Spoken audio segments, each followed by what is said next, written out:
Sam Houston was larger than life. The city of Huntsville, Texas, has a 20-meter-tall statue of him. It is said to be the largest statue of any American hero. Nearby, the Sam Houston Memorial Museum holds many of his belongings. Patrick Nolan is the director. He's really the only man in our history who was president of an independent country, also governor of two different states, the only man to have that distinction, Tennessee and Texas, United States Senator from Texas, commanding general in a very successful war.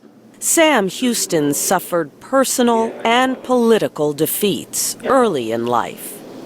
In 1832, he joined American settlers in what was then the Mexican territory of Texas. The idea of remaking yourself, of kind of constituting your career, if you will, was there, and Texas was an opportunity to do that. Sam Houston led Texas rebels to victory against a larger Mexican army at the Battle of San Jacinto in 1836. Texas won independence from Mexico before joining the United States. Houston became governor of the new state, but was forced to retire to his farm in Huntsville in 1861. Nolan says Houston refused to sign an oath to support rebellious southern states against the North. He would not take that oath to support the Confederacy. He would resign. He didn't resign. He would be dismissed. He would be fired before he would do it. The Civil War was still being fought when Sam Houston died at his home in 1863. James Haley has studied his life.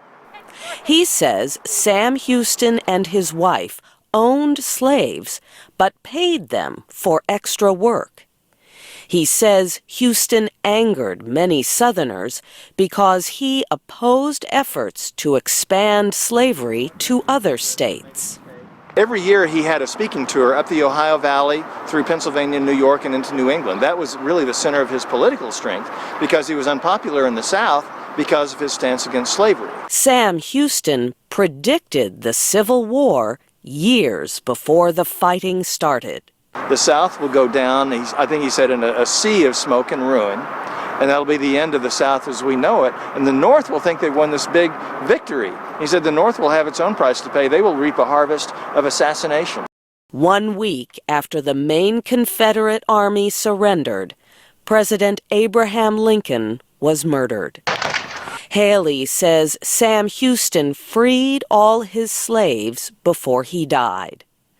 The money he gave them helped some become educated and start businesses. Sam Houston continues to interest people, and his influence in Texas remains strong. I'm Barbara Klein.